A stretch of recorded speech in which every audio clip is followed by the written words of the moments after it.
Bentornati a Librus, in questo nostro percorso letterario insieme a Mondo Eco, insieme a Street Books.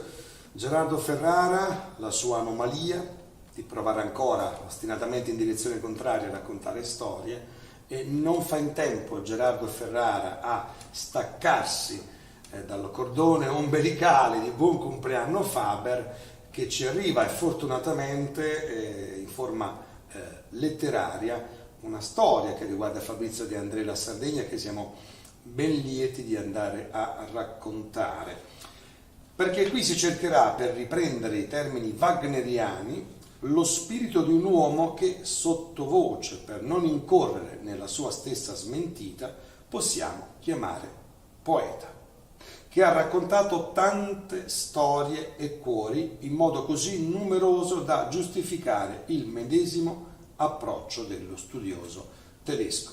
Fabrizio De André e la Sardegna, le parole e il paradiso, Daniele Madao. Benvenuto a Librus, anche ben trovato, insomma, oserei dire. Grazie, eccoti qua. Ciao Gerardo, buonasera e grazie davvero dell'invito. No, un abbraccio a te, perché come dicevo poi il bambino Gerardo, no, innamorato di Fabrizio De André e fautore di questa insana follia, no, di questo luogo del pensiero de Andriano che ogni anno nelle terre sarde si chiama Buon compleanno Faber. È bello ritrovarti invece, no, fra i segmenti letterari di Simpone, questo progetto Librus, e per noi è bello tornare a parlare di, ma anche attraverso Fabrizio De André, con questa tua ricerca molto particolare che hai scomodato anche Wagner per riportare la potenza del senso anche etimologico della parola e delle parole che ha utilizzato Faber nella sua opera. Sì, adesso spiego qual è la finalità. Allora, Wagner diceva questo, che per capire lo spirito di un popolo, e lui parlava del popolo sardo, è stato il più grande studioso della lingua sarda, era necessario studiare il lessico per capire appunto il suo spirito più profondo. Io, grazie anche al mio insegnante universitario di glottologia, Giulio Paulis, che aveva organizzato proprio un convegno su De André, che il musicologo Franco Fabbri ha presentato come il miglior convegno che sia mai stato fatto su De André, grazie anche al ricordo di questo convegno e di Giulio Paulis, che è stato il più grande studioso di Wagner, ho pensato di riprendere il suo insegnamento e di cercare lo spirito di De André attraverso il suo lessico. E con una ricerca semplice ho esaminato le 10 parole più usate da lui nelle sue canzoni e sono giunto a una conclusione che potevo già pensare e immaginare, e cioè che le parole più usate da Faber, da Fabrizio, sono parole bellissime, no? Al primo posto abbiamo amore, magari come tanti altri cantautori o poeti, però altri cantautori o poeti al secondo posto non hanno Dio, al terzo posto non hanno cielo, nelle prime 10 non hanno dolore, figli. Ecco, tutto questo insieme di parole fa sì che io abbia scoperto, ma in realtà la scoperta io me la immaginavo già, uno spirito profondissimo, no? Uno spirito che ha sempre uno sguardo al cielo, una delle parole più usate, ma anche uno sguardo alla terra, un'altra delle parole più usate. Uno spirito che ha sempre nelle sue canzoni la voglia di raccontare quello che muove, direbbe Dante, il nostro mondo, che muove tutta la nostra vita, e cioè il sentimento di amore, il sentimento amoroso. E Faber, però, cerco di spiegarlo bene, lo tratta in una maniera particolare, unica, e cioè lui presenta un amore che è unico. Cioè, in una sua intervista lui ha detto che per esempio ciò che Bocca di Rosa dona, un amore gratuito, lui lo equipara all'amore di Gesù Cristo. Ora, se noi ci pensiamo, può sembrare una cosa quasi eretica. Bocca di Rosa, ci ricordiamo qual era la sua, come dire, la sua passione, lui lo faceva per passione, Gesù Cristo. Ecco, però De André lo presenta questo parallelismo, questa analogia in termini talmente semplici che ti colpiscono quasi con naturalezza che tu arrivi a crederlo e non pensi che sia una eresia. Quindi, benché la parola più usata sia amore, e anche tanti altri cantautori e poeti l'hanno usata tantissimo, il suo uso è un uso particolare che unisce cielo e terra, che unisce una come bocca di rosa a Gesù Cristo. Beh, il confine era sempre labile e sottile per Fabrizio, insomma, ha saputo provocare, no? E avvicinare le storie solo apparentemente lontane, insomma, il sacro e profano ha intessuto storie per noi veramente nutrienti. È interessante come già appunto al tema dell'amore tu accosti appunto a Bocca di Rosa, parli, no? Vai a sviscerare i temi di Bocca di Rosa per arrivare al canto del servo pastore a giugno 73, insomma, in che modo hai dipanato un po' la matassa etimologica, insomma, per venire fuori nei capitoli? Allora, in questo modo, credo, dall'esito che ho potuto raggiungere nella mia ricerca, che, come dicevo prima, l'idea di amore in De André sia unica, e cioè un amore che si dona, una sorta di charis, greca, charis è il sentimento amoroso diverso da eros, charis è il sentimento amoroso oblativo che si dona, che dà se stesso. Quello è il concetto di amore che Faber ha messo nelle sue canzoni, però benché sia unico e ricorrente, non è monolitico. Quando è monolitico è un amore che non è puro. Quando il servo pastore dice l'amore delle case, l'amore bianco vestito, io penso che lui quell'amore sì, magari lo vagheggi, ma non lo invidi fino in fondo, perché è un amore monolitico, l'amore delle case, no? Invece l'amore oblativo è altro, è l'amore di Gesù che muore in croce nel testamento di Tito, sì. È l'amore di Bocca di Rosa e non è neanche l'amore di giugno 73, perché anche l'amore di giugno 73 è più un amore monolitico, appunto, come quello di cui si parla nel canto del servo pastore. Ecco, analizzando amore sono giunta a questa conclusione: l'amore vero è quello oblativo, che è il più ricorrente. Senti, ricerca, archivi, riascolto di Fabrizio, interviste giornalistiche, insomma, temi, esegesi, insomma, quanti livelli hai toccato per entrare nell'argomento parola Faber? Allora, ho avuto la fortuna di intervistare, per esempio, c'è un'intervista a cui tengo molto, a Roberto Vecchioni, che insegna forme e testi della poesia cantautorale, e lui mi ha parlato della religiosità di Fabrizio De André. Soprattutto lui aveva in mente tutto l'album La Buona Novella. Ho potuto inserire qualche cosa di un'intervista di Dori Ghezzi, ho avuto la fortuna di parlare con Gino Marielli, che mi ha parlato degli esordi, d'aziende del loro rapporto con Fabrizio. Ho potuto leggere tutti i diari inediti che sono stati studiati dall'Università di Siena e che in parte sono stati pubblicati nel volume Sotto le ciglia, chissà. Ho parlato con Alfredo Franchini, che ringrazio, mi sono risentito tutti i testi, i discorsi dei concerti, che sono molto, molto importanti. I ragionamenti di Fabrizio. Esatto, e quelle rare interviste, ce ne sono alcuni celebri, a Vincenzo Mollica o anche a giornalisti di carta stampata, però è sempre poco, nel senso che ci sarà ancora tanto da approfondire e studiare.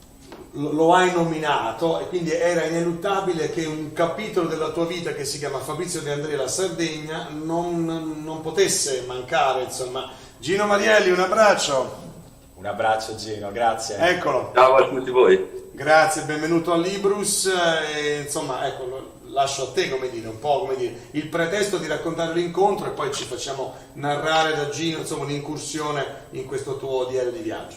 Sì, certo, innanzitutto grazie Gino della tua disponibilità, di avermi concesso quel dialogo che poi è presente nell'introduzione al libro, in cui tu hai raccontato della tua esperienza, dei tuoi ricordi e delle tue collaborazioni con Fabrizio. Io ho intitolato la prefazione con Belin non tocco nuda. Ti ricordi Gino questa espressione? Sì. Ce la puoi raccontare? Sì, e sono quei, sai, nella vita succede che molte cose succedono e ce le dimentichiamo tutte quando dormiamo nella coscienza. Quando invece la coscienza è accesa, ci sono dei momenti in cui registriamo tutto quello che è successo e non ce lo dimentichiamo mai. Sono anche momenti brutti, momenti di spavento, oppure di grande felicità o di estrema attenzione, no? La famosa consapevolezza di cui si parla tanto nei libri moderni di psicologia o di New Age. Quei momenti che io ti ho raccontato, evidentemente sono dei momenti in cui le mie antenne, o le antenne anche di Gigi e di Andrea che erano con me, erano veramente potentissime, perché non capita, non dico tutti i giorni, ma non capita in tutte le vite di andare a casa di una persona di spessore come Fabrizio De André e lo percepisci subito, con tutto che lui non fa niente per essere affascinante, lui è veramente normale, si comporta come il custode, però saremo influenzati, ma poi quando inizia a parlare, a esprimere i suoi pareri come facciamo noi fra di noi, sembra che lui abbia una marcia in più, nel senso che non è un fatto culturale, ma è un fatto di profondità del suo spirito, che lui va a cercare le cose in delle regioni che per persone, tra virgolette, normali sono un po' più inaccessibili. Quindi una delle cose che mi è rimasta è: noi siamo andati a casa sua perché i nostri discografici hanno scoperto che lui ci stimava e ci hanno organizzato un incontro informale così, e ci hanno dato l'indicazione, facendo un po' gli sciacalli, no? Come fanno i buoni discografici, chiedetegli se vi fa delle traduzioni in italiano un po' più artistiche, più poetiche, anziché fare le traduzioni letterali, che poi letterali non erano, perché le facevo io e adattavo un po' le parole per renderle un po' più comprensibili in italiano, insomma più poetiche. E noi gli abbiamo detto va bene, glielo proponiamo. Io ero contento perché era una scusa per fargli leggere poi i nostri testi, anche se un po' di preoccupazione ce l'avevo, no? Perché sai, come non lo so, fai vedere la tua macchina a Schumacher, non è che sei così tranquillo, o il tuo mouse a Bill Gates. Quindi andiamo a casa sua, un pezzo di formaggio, 2 battute sulla politica, su Sanremo, 2 cose così, e poi gli facciamo leggere qualche testo. Il primo testo che ha letto è stato Età Bakelu. Forse non è arrivato neanche alla fine, è arrivato alla seconda strofa dopo il primo inciso, quella dove parla non mi ricordo, dove ci sono i cavalli che sono felici di esistere, vabbè. E lui ha detto: ma questa è una poesia universale, la capisce il pastore di Orgosolo e la capisce l'indiano pellirossa dell'Orinoco. Ha detto: bellissima, bellino, tocco nuda.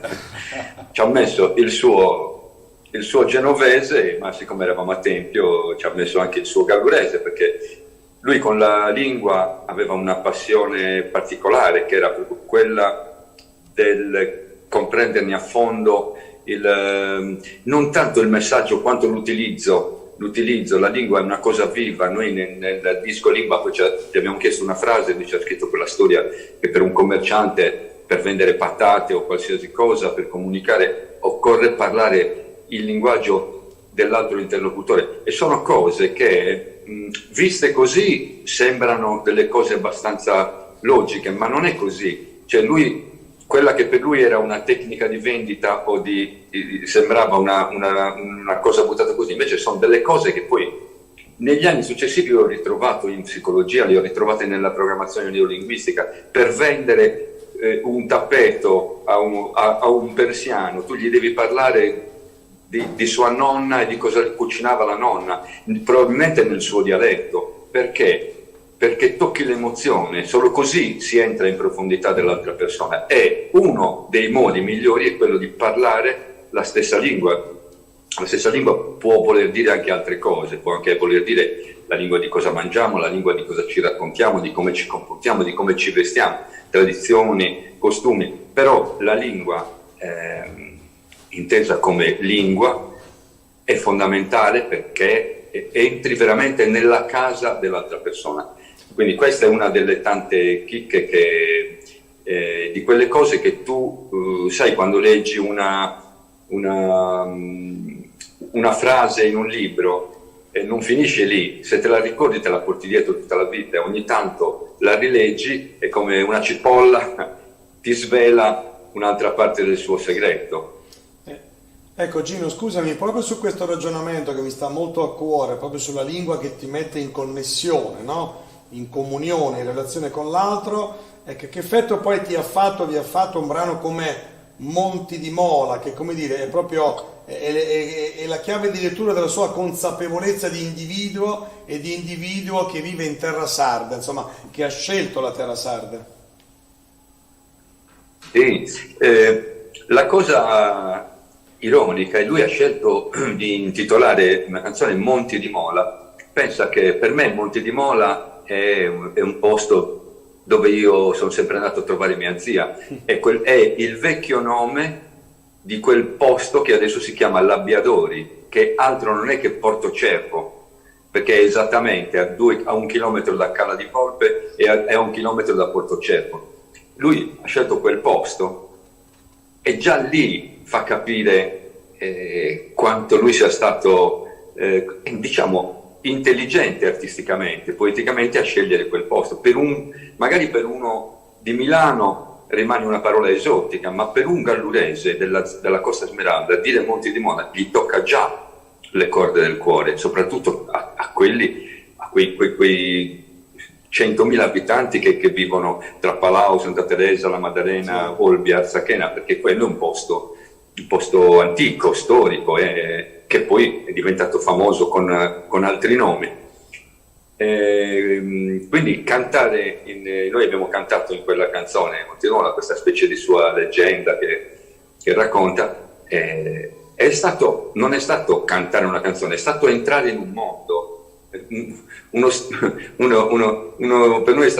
me è stato uno Stanislavski, no? Perché io mi sono ricordato di quando ero bambino e mi sono immedesimato in un personaggio, perché conosco molti personaggi di quella zona lì. Ho immaginato proprio un ragazzone un po' ignorante, un po' non istruito, che però ci sa fare con la campagna, con gli animali. Cioè, l'ho visto veramente il personaggio che lui descrive in quella canzone. Probabilmente l'ho anche conosciuto, non quello, ma quel modello di persona. Quindi, ancora una volta, aveva centrato il punto. E Daniele, per te è stato, come dire, casuale, è stato voluto l'incontro con Gino, era un punto fermo della tua ricerca, come nasce, come succede? Allora, come accade? Non lo dico perché Gino è qui, ma io sono amante da sempre dei Tazenda e, come dire, amante e dire poco, nel senso che hanno rappresentato per me, ma Gino lo sa perché gliel'ho detto tante volte, un riscatto anche personale, e loro lo sanno. No, quando hanno potuto vincere, ti ricordi Gino, ne abbiamo parlato tante volte, quando hanno potuto vincere la trasmissione con Pippo Baudo, mi ricordo sempre il nome Gino, adesso non me lo ricordo, me lo dici il nome tu?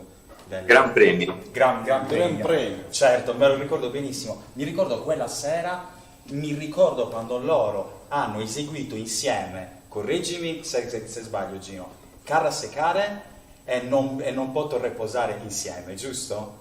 Sì. E hanno sbaragliato tutti. Ecco, io lì avevo 10 anni, ma mi sentivo questo senso d'orgoglio fortissimo. Non li ho lasciati mai, nel senso che ho sempre seguito la loro evoluzione, carriera, e poi per questioni giornalistiche ho intervistato una prima volta Gino interamente in gallurese, perché come ha detto Gino lui è gallurese, quella è la sua lingua, anche se ha scritto in logudorese, e poi pensando a questo libro mi sono rivolto di nuovo a lui e ho fatto bene sia per la sua disponibilità principalmente, sia per come parla di Fabrizio, no? Abbiamo visto, sia per le esperienze che ha avuto. Quindi questo è stato il nostro incontro.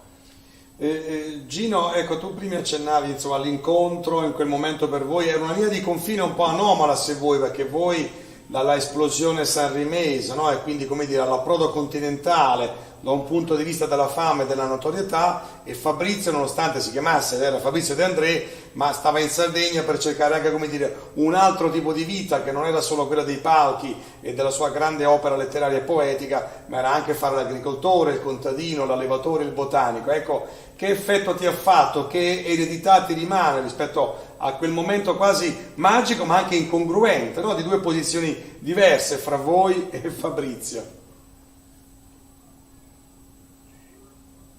Noi avevamo, come tutti coloro che hanno seguito un po' la vita, la carriera di André, sapevamo che lui aveva già avuto una vita, come dire, mondana, ma mondana non è uno da discoteca, mondana nel senso che lui prima faceva tanti concerti, poi a un certo punto si era ritirato, non faceva più concerti e non rilasciava neanche interviste per un periodo, quindi ha scelto di essere un orso per un fatto secondo me prettamente caratteriale. Era un uomo molto schivo, anche molto timido, anche se, però un timido che non ha paura di niente. È un paradosso da metabolizzare, ma è così, perché timido nel senso come espressività nei confronti della gente davanti a lui. Non credo che lui si divertisse tanto a stare davanti a 5.000 persone e neanche a farle saltare, però allo stesso tempo aveva talmente forte la forza delle sue idee, delle sue parole, che quando veniva chiamato in causa parlava come un terrorista anarchico, cioè nel senso che aveva delle grandi idee in testa e le diceva con un coltello al posto della lingua. Non c'era lui, secondo me, poteva svolgere tutte e due le mansioni, sia quella del fatto di ritirarsi nel suo eremo, no? Nel suo buon ritiro, ma secondo me se avesse avuto la possibilità di trattenersi ancora in questo pianeta, da grande secondo me si sarebbe concesso un po' di più, perché negli ultimi periodi della sua vita si era aperto ad attività, come dire, esperienziali un po' più solari. Vuole essere quello di andare a parlare con i clienti nel B&B o cosa era, ma anche nella musica. Sai, questi 3 dischi, gli ultimi 2 dischi, così, anche se sono arrivati a distanza di forse 10 anni uno dall'altro, però io ci intuivo uno che voleva collaborare, avrebbe aperto, addirittura ci ha invitato a una sua festa di compleanno a Milano. Siamo andati in un locale, una festa chiaramente molto, molto intima. Quindi secondo me la sua anima chiusa, da grande si stava un po' schiudendo, stava uscendo dal suo letargo di protesta, stava venendo fuori una bella persona un po' più solare che avremmo potuto godere tutti. Peccato, ma funziona così, il gioco funziona così. È il nostro Bob Dylan e di più non possiamo pretendere. curioso Gino, ma lo dico giusto come dire, quasi per gioco, nella enfasi, nel pathos della tua narrazione, a un certo punto ti è scappato nel modo di iconografarlo attraverso il racconto, no? Il modo di esporre le idee sue di Fabrizio, non era ovviamente un terrorista anarchico, quasi una frase ossimorica, perché insomma lui anarchico sicuramente lo era, ma come diceva lui proprio nello spirito, nello stato d'animo, no? di un libertario, insomma assolutamente niente a che fare con quell'iconografia posticcia in cui ancora oggi l'anarchismo vuol dire bombe o vuol dire altro. Insomma, De André ci ha permesso di capire realmente che cos'è l'anarchia e lo stato d'animo libertario, ma so che con Gino posso concedermi questa sorta di riflessione condivisa. Non so se tu vuoi continuare il ragionamento con Gino su qualche argomento che avete trattato in questa opera. Allora Gino ha detto che magari ha poco tempo perché dopo ha un altro impegno. Volevo chiedergli, visto che ne abbiamo parlato anche di questo, Gino, esulando un attimo da Fabrizio, del tuo ultimo album che è appena uscito, quindi abbiamo parlato anche di questo brevemente, ci siamo incontrati un mesetto fa. Ci puoi spiegare innanzitutto il bel titolo, Antistasis? Sì. Magari il singolo, La ricerca del tempo perduto, che richiama Proust, no? Prima abbiamo parlato dello spirito di Fabrizio De André, parlando del libro. Ci puoi parlare dello spirito di quest'ultimo album? Sì, innanzitutto vedi, adesso mi fai venire voglia mi sarebbe piaciuto farlo sentire a Fabrizio, fargli leggere uno o due testi di questo disco, perché qualche cosa forse gli sarebbe piaciuta. Ad esempio, La ricerca del tempo perduto è uno di quei pezzi. Allora, l'album si chiama Antistasis, no? E sono felici tutti quelli che sono insegnanti di greco come te, e ne ho già incontrato tanti. Quando leggono la parola in greco, diciamo che si eccitano. Sono felici che una lingua così viva anche per qualche mese in un contenitore patinato, però sono felice. Gino, allora, intanto il titolo sarebbe sicuramente piaciuto molto a Fabrizio, non fosse altro per la sua ricerca nella cultura greca dell'Egeo e anche per l'apertura di un album come Cresa de Mazzo, ma sarebbe rimasto molto colpito da questa vostra scelta, Gino. Sì, infatti è un peccato, però volevo dire, c'è ad esempio il testo di una canzone che stiamo promuovendo come singolo, perché occorre fare anche così, che si chiama La ricerca del tempo perduto. Diciamo che il riferimento a Marcel Proust è un po' solo nel titolo, non si può fare un riferimento a un libro da 3000 pagine, 7 volumi, però quello che io mi ricordo del libro di Proust è che uno dei concetti che resta di più è questo di, cosa ne so, assaggiare un dolce, mangiare un qualcosa, sentire un profumo e tornare immediatamente indietro nel tempo a quando eravamo bambini, a casa dei nostri nonni o in una situazione di solito di felicità. Questa parte antica del cervello, che è deputata al gusto e al profumo, che è molto, molto animale come parte, è quella che è fuori controllo, è quella che forse in questo periodo di tecnologia è quella che sta soffrendo un po' di più, perché la vista e l'udito se la cavano pure troppo.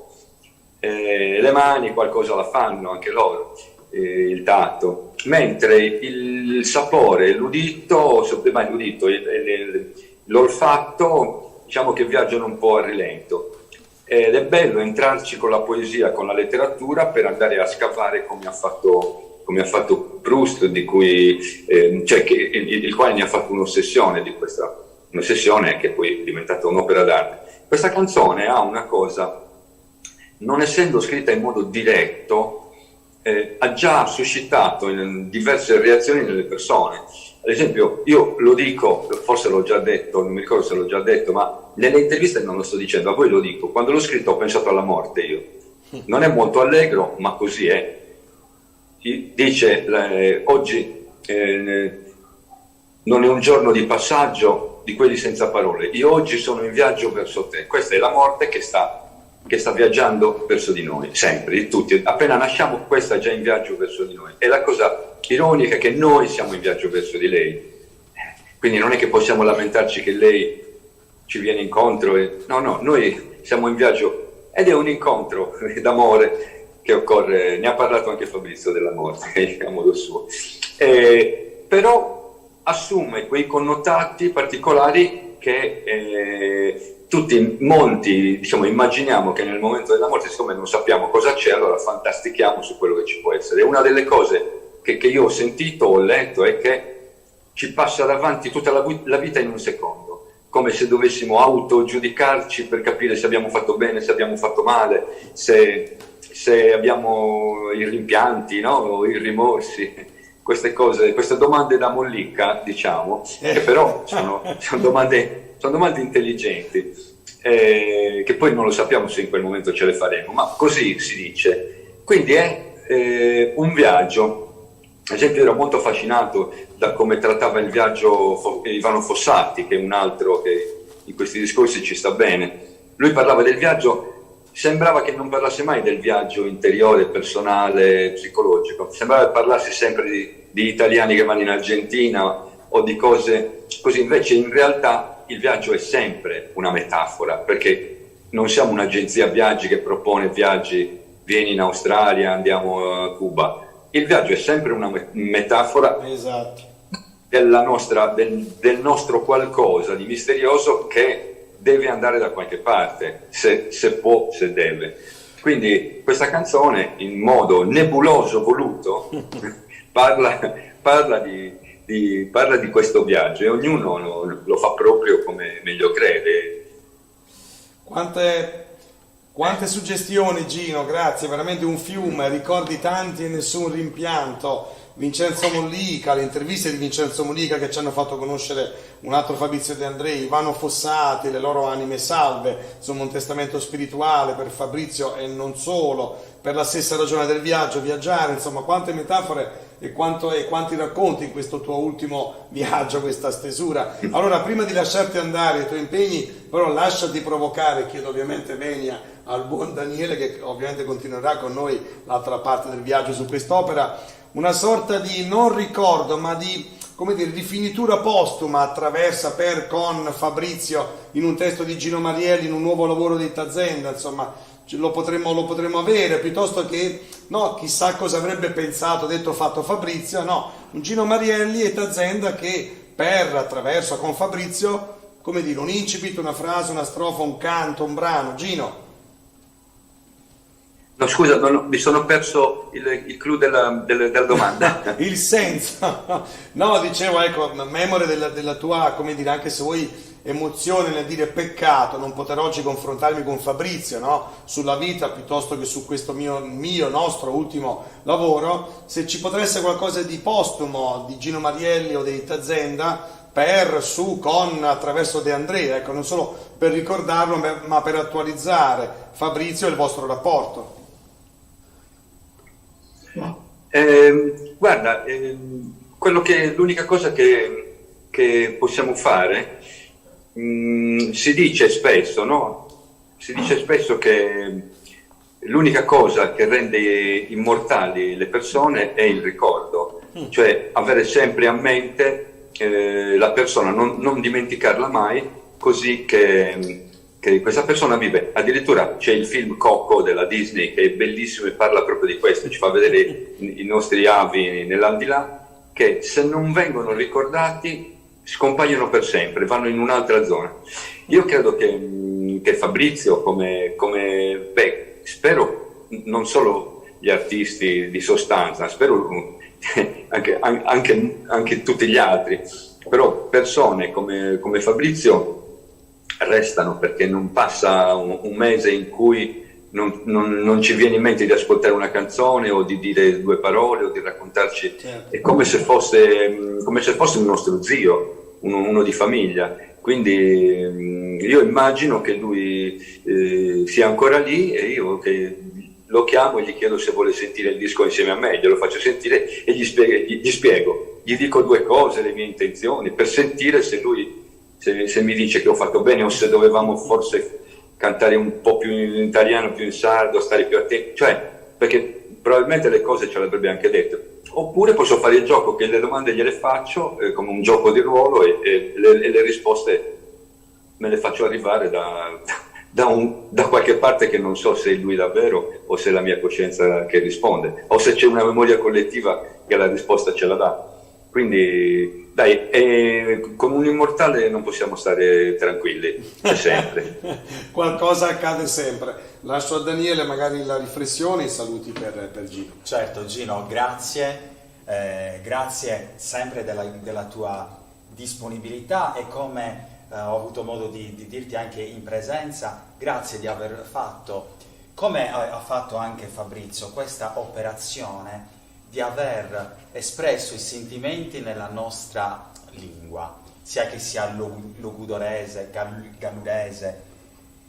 La lingua deve esprimere i sentimenti. Io personalmente, ma credo non solo io, quando riesco a pensarli, no, in sardo, in una delle varianti del sardo, sento che sono più veri, e io sento che sono più vero. Adesso detto così può sembrare anche banale e superficiale, ma è vero. Quindi ho potuto sperimentare questo anche attraverso le canzoni di tutta la discografia dei Tazenda, da Carrassecare a Kentannos, a Limba, le prime che mi vengono in mente, Domomea, tutte queste. Quindi Gino, l'aver permesso a noi di rispecchiarci nei vostri testi con la nostra lingua, credo che sia stato un regalo prezioso. Quindi tenevo a salutarti così. Va bene, vi ringrazio, sono stato molto bene con voi. Quando si parla di cose profonde ma anche leggere non c'è problema, siamo felici di comunicare. Anche in italiano va bene. Grazie a te, buona fortuna per il nuovo viaggio dei Tazenda, e ora è sempre resistenza, diceva qualcuno, insomma, quindi grazie. Grazie a voi, come dicono in Sardegna, break a leg. Io ringrazio ulteriormente Gino Marielli per questo confine, no? La leggerezza e la profondità su un concetto come quello della morte. E Daniele Madao, insomma, sulla morte tu hai attraversato a modo tuo un po' il pensiero, il percorso di Andriano, e ovviamente sei arrivato a tutti morimmo a stento, il testamento, insomma, raccontaci un po' come, ecco, da che parte ci arrivi al concetto etimologico non solo della parola morte nell'opera di Fabrizio. Sì, allora, come detto prima, analizzo da un punto di vista proprio di indagine lessicale per arrivare allo spirito di Fabrizio i 10 termini più usati, però siccome questa ricerca non vuole essere solo un'indagine su Fabrizio, ma l'importanza, sulla pregnanza enorme per gli uomini fondamentale del lessico e delle parole, ogni termine ho premesso la loro origine indoeuropea, che per me è molto affascinante. Morte ha un significato indoeuropeo che significa arrivare al limite, questo giusto per una conoscenza, perché secondo me conoscere le profonde origini delle parole è una grande ricchezza. Arrivando a Fabrizio, chiaramente morte è un termine importantissimo ed è un aspetto importantissimo della sua poetica e del suo spirito, da più punti di vista.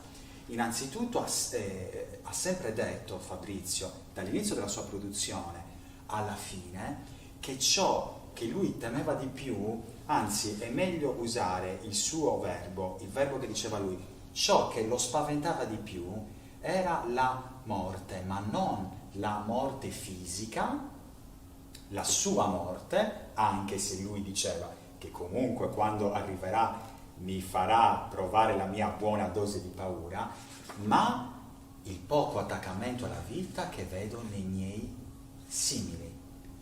Quindi il poco attaccamento alla vita che procura guerre, che procura dolore, che procura la disamistade. Sono tutte cose che lui diceva, io non riesco a capire e ho paura di ciò che non capisco. Quindi la morte ha un posto fondamentale nella sua poetica, però come contraltare emerge anche un forte attaccamento alla vita.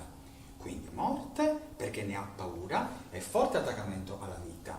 Per quanto riguarda invece Tutti morimo a stento, che è del 67, Sì. io l'ho analizzato perché sono partito dal fatto che il 67 è, chiaramente, inutile dirlo, l'anno prima del 1968, che è l'anno rivoluzionario per eccellenza. Ecco, come ha affrontato Fabrizio le rivoluzioni, le rivendicazioni sociali del 1968? In un modo tutto suo. Poco dopo ci sarà la buona novella, dove lui ribadisce che il vero rivoluzionario è stato Gesù, con il suo amore lui alla fine dell'album dice di uomo e non di Dio, lo dice alla fine dell'album. Ciolava i dogmi. Comunque un amore rivoluzionario. E invece in Tutti morimo a stento, mentre nelle piazze i giovani volevano rivendicare con forza la loro posizione, un nuovo protagonismo loro, lui invece, uno dei pochi, in quel periodo c'è stato anche Pasolini, ma io riflettevo sul fatto che Pasolini non nasce ricco come De André nasce ricco, Pasolini no. Ecco, lui, insieme a pochi altri, tra cui Pasolini, mentre le piazze sono piene, lui indaga i margini invece, le periferie, i drogati, i suicidi. Ecco, questa è una particolarità tutta sua. Mentre il mondo vecchio si sta sgretolando, i giovani vogliono un protagonismo nuovo, lui scrive un album dove già individua gli emarginati della nuova società ricca, del post-boom economico che sta emergendo e che lui contribuisce a fare emergere illuminandola con i suoi versi. Vorrei anche citare su questo incontro per Tutti morimo a stento, l'incontro con Mannerini, che ha profondamente condizionato ovviamente quell'opera così profonda e così lacerante, insomma, così, che ha cambiato le rotte, le visioni a tanti pensatori, a tanti poeti, a tanti artisti in Italia. Ci tenevo anche a ricordare il buon Ugo Mannerini. C'è un capitolo curioso che però mi suscita veramente molta attenzione, mi desta molta curiosità, il capitolo sulla parola notte, perché qui citiamo Leopardi, Ungaretti, Bubola, insomma ci sono delle cose interessanti, torna il servo pastore, c'è Creuse le mani, insomma, sulla notte che punta il coltello alla gola. Ti lascio il racconto, Daniele. Ok, sì, allora uno degli obiettivi del libro, che è così piccolino, sono 80 pagine, però nella mia mente c'erano tanti obiettivi, era anche quello di provare a inserire De André nelle correnti letterarie che gli studiosi individuano per la storia della letteratura italiana. Abbiamo delle correnti come gli scapigliati o i comico-parodici come Cecco Angiolieri, che hanno avuto come scenario privilegiato della loro vita la notte. E anche Fabrizio ha avuto come scenario privilegiato della sua vita la notte. Allora, analizzando questo termine notte nelle sue canzoni, ho scoperto delle cose molto interessanti, cioè nei testi di Fabrizio De André la notte è il momento in cui si svelano le verità più profonde, no? Abbiamo il giudice che di notte va a soddisfare le sue voglie, abbiamo in Hotel Supramonte una lettera vera di notte e falsa di giorno. Quindi De André, che da una parte ha avuto una giovinezza, diciamo così, scapigliata, ce l'ha raccontata Villaggio, la possiamo riscontrare in alcuni testi giocosi come il Re Carlo Martello, rientra in questa corrente di autori, appunto, chiamiamoli così, scapigliati o comico-parodici, che hanno come scenografia la notte, però Fabrizio va oltre, fa questo passo in più, e cioè notte è il disvelamento della verità, così come al contrario il giorno invece è il momento della superficialità. Penso a Canzone per l'estate, e ogni giorno un altro giorno da passare, adesso non ricordo bene il verbo che usa, però il giorno è il momento della superficialità, dei giorni che passano così senza un motivo preciso. Invece la notte è la notte della verità e del disvelamento delle passioni più forti. Del resto ha sempre detto che il suo momento creativo è stato la notte. Questo magari lo faceva entrare in un conflitto un po' con Francesco De Gregori, che al contrario magari privilegiava il giorno, anche forse con Ivano Fossati. Ecco, qui non è che si trovassero molto in questo. Interessante, perché credo che ci sia, almeno da alcuni racconti biografici che in questi anni ho avuto il piacere di un po' da cui attingere, no? Nutrirmi sul pensiero di De André, che c'era quasi una sorta di lavoro postumo sul concetto della notte da condividere con il cantautore Oliviero Malaspina, che De André stesso definiva il vero indiano per i suoi tratti somatici. Giustamente Gerardo, giustamente si vagheggia, bisognerebbe studiare anche lì di un ultimo lavoro a cui De André pensava che si sarebbe potuto intitolare Notturno, e del resto, Notturni, sì. Chopin è l'autore dei Notturni, e Chopin lo troviamo come intermezzo nelle nuvole. Esattamente. E nei nostri intermezzi, mentre dipaniamo la matassa di questa opera di Daniele Madao, si palesa in studio anche Marco De Sogus, l'editore, questo viaggio condiviso a Canta. Benvenuto e grazie anche a te per questa voglia di raccontarti a questo progetto appunto condiviso attraverso Fabrizio De André. Marco. Grazie di avermi invitato. Sì, io rappresento la cooperativa Canta, invece del nostro presidente Fabrizio Palazzari. Insomma, l'occasione è anche per un po' presentare e soprattutto trovare il fil rouge anche col progetto di Daniele, perché Acanta è una MAG, una mutua autogestita, quindi insomma a primo acchito sembrerebbe che non ci sia molta affinità, molto legame col mondo della cultura e della letteratura. Nasce evidentemente in uno scenario di natura economico-finanziaria, è una formazione che intende, come l'esperienza soprattutto del nord Italia ormai replica già da gli anni 70, gli anni 80, intende avere un approccio alla finanza critica e sicuramente anticonformista. Evidentemente si cerca di puntare a tutti quei fenomeni imprenditoriali o comunque quei soggetti che, facendo massa critica in maniera circolare, riescano ad accedere al credito laddove siano esclusi dai circuiti tradizionali. Quindi secondo noi questa è già una matrice che ci accomuna alla filosofia non la più profonda, ma mediamente profonda anche di Fabrizio De André, ovvero quest'occhio di riguardo per gli ultimi, per i deboli, per coloro che venivano esclusi in quanto una minoranza che non riusciva ad avere gli stessi canoni, gli stessi stereotipi della maggioranza che invece doveva, e tuttora assistiamo che va avanti anche nel mondo della finanza e dell'economia, cercando appunto di avvicinarli, di includerli per dar voce anche alla loro necessità e allo sviluppo delle proprie idee, perché poi l'artigiano ci arricchisce nella sua produzione. Se questo artigiano non riesce perché gli manca la risorsa, la leva finanziaria, è un peccato non soltanto per la sua attività ma anche per tutti noi che in qualche modo non godiamo del sapere, anche perché poi siamo anche un po' al paradosso che il sapere codificato delle grandi aziende, delle grandi multinazionali viene in qualche modo ampiamente foraggiato e sostenuto. Invece il genius loci, il sapere in qualche modo più peculiare, ma anche più tradizionale, più ricco, se vogliamo, di significato culturale,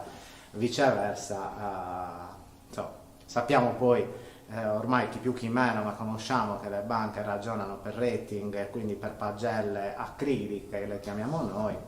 Invece noi vogliamo dare una componente, un connotato più prossimale.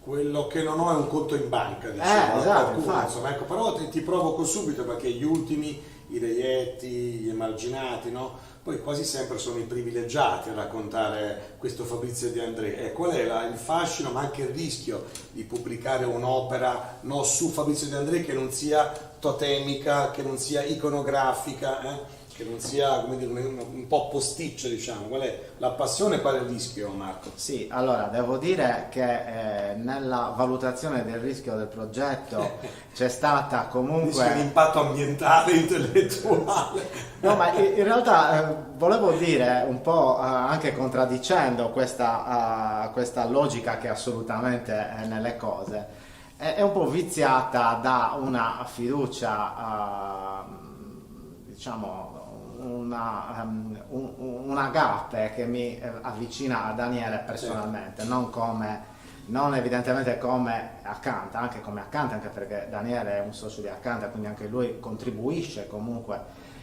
fattualmente con risorse allo sviluppo del progetto generale, ma mi lega con Daniele un'amicizia fraterna, nel senso etimologico. Si parla di lingua, oggi io sono un economista, quindi non sono molto esperto a differenza vostra, però insomma si parla di lingua e io vorrei richiamare anche l'etimologia della parola fraterno, della parola fratello, proprio per associarla a quello che è il sentimento che un po' ci appartiene. Ovvero questo riferimento al sanscrito, così a proposito tu hai citato il sanscrito proprio nella parola morte, e quindi insomma cerchiamo un po' di collegarci, di Batrar, che poi troviamo anche nella derivazione anglofona, che poi deriva a sua volta da questa radice, da questo tema meglio, bar, quindi, che vuol dire sostenere, che tra l'altro bar lo troviamo anche in pater, quindi c'è proprio una membrana sottile tra le due parole. Ecco, secondo me, ma spero che Daniele condivida, io e Daniele ci siamo proprio sostenuti vicendevolmente, non soltanto nei problemi, ma anche proprio nella crescita culturale. Siamo entrambi grandi appassionati di De André, entrambi ci siamo avvicinati a De André più o meno nell'anno della sua morte, e ciò anche per noi è un punto di riferimento, e qua ci colleghiamo anche a quello che diceva lui a proposito dei propri punti di riferimento. Sempre meglio non conoscerli personalmente, esatto. Io non credo che ci avrebbe deluso Fabrizio De André. Quindi Daniele comunque con la sua bella penna, con questo esercizio filologico, semantico e soprattutto con con questo chiaroscuro verso la Sardegna di De André, ma anche la Sardegna nostra, sia nostra mia e dell'autore, ma anche nostra di Acanta. Insomma, ci è sembrato un progetto che in qualche modo poteva, non solo doveva essere sostenuto, ma che poteva anche rimarcare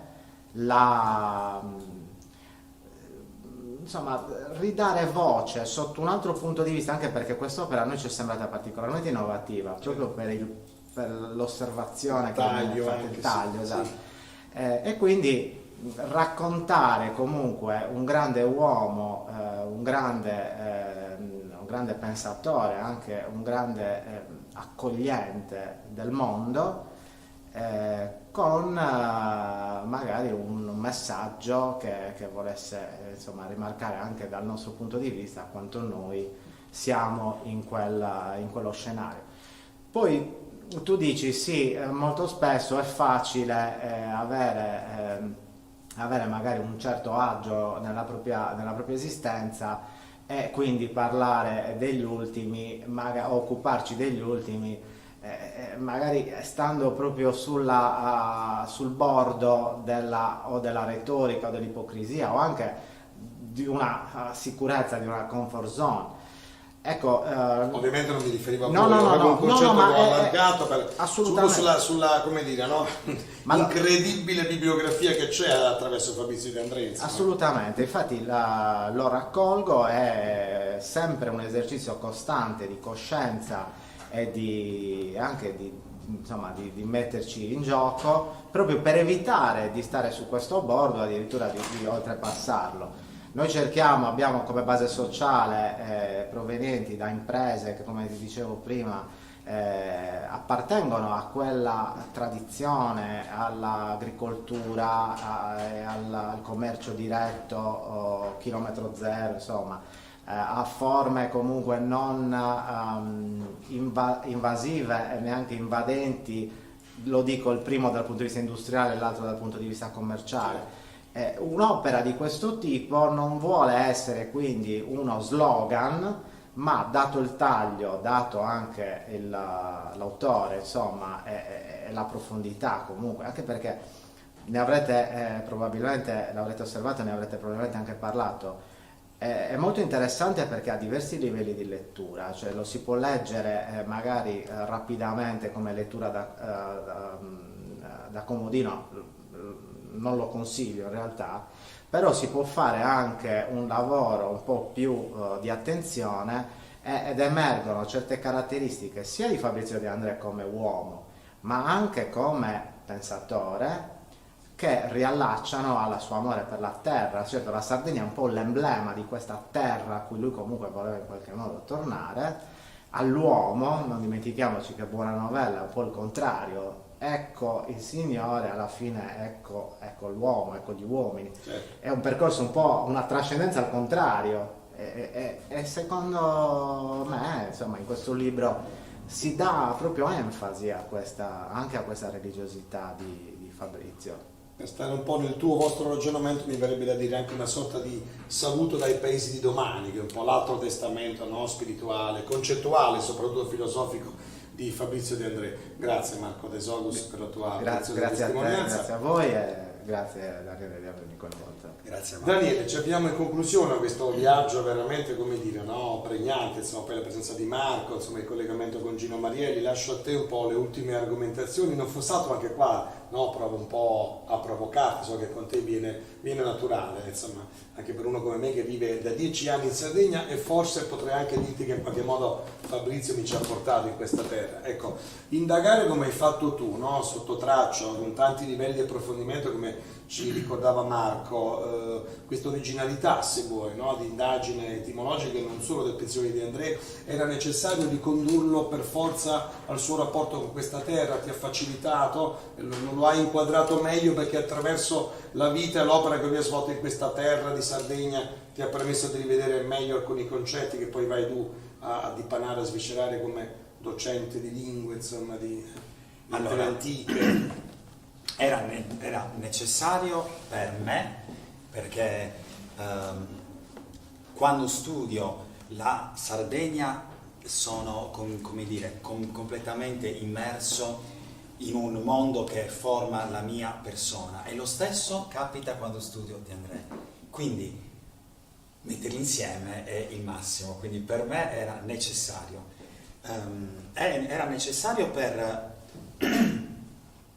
rendere anche merito alla nostra terra, perché pur essendo stata cantata da De André, ma non solo, definita un paradiso, pur essendo considerata universalmente un posto bellissimo, pur avendo tutte le sue qualità enogastronomiche, archeologiche, naturalistiche, adesso facciamo tutti, come dire, il tifo perché i nuraghi sardi diventino patrimonio della umanità. Ecco, pur avendo tutto questo, comunque ancora una terra che soffre.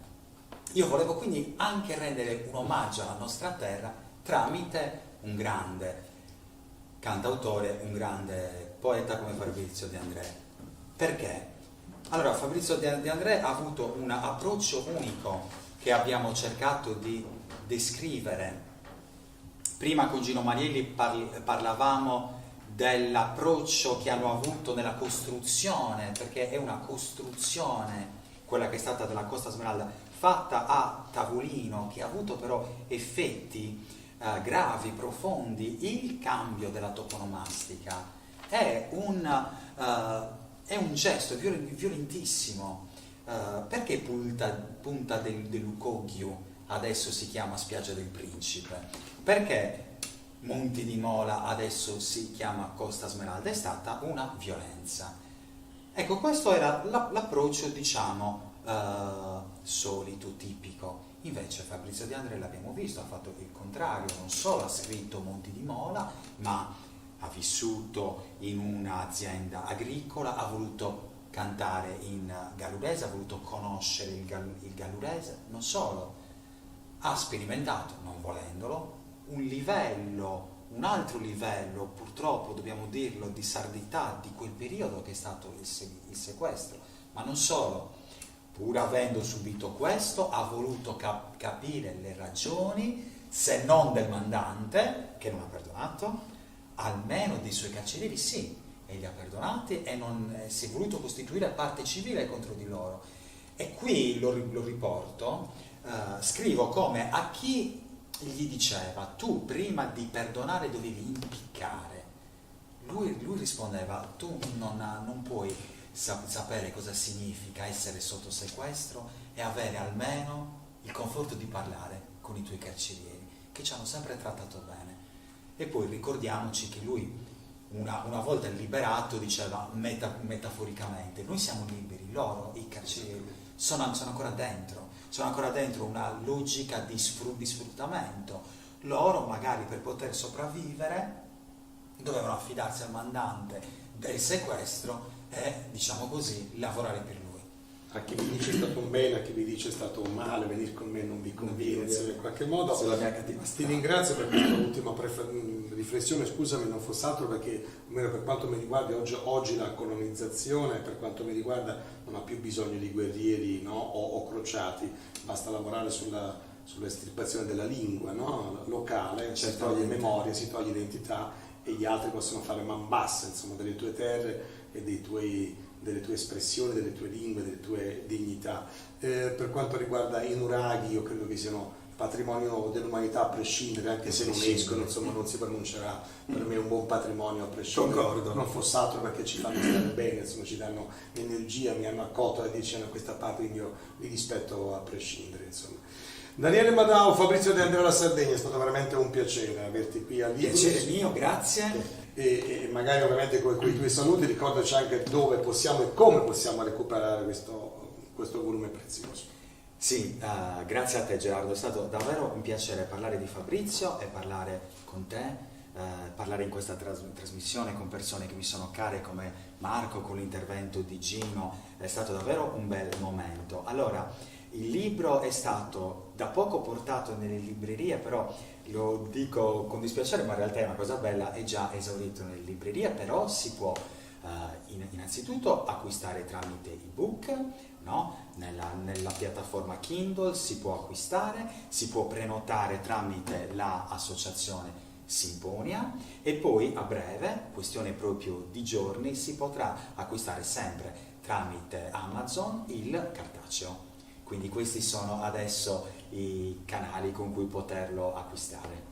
Grazie Daniele. Grazie Madao, Gerardo. un abbraccio, come diceva il maestro cantore genovese, buon viaggio e buona fortuna. Grazie Gerardo. Librus, grazie a Enrico Piccheri in cabina di regia, un saluto a tutte e tutti. Grazie ancora.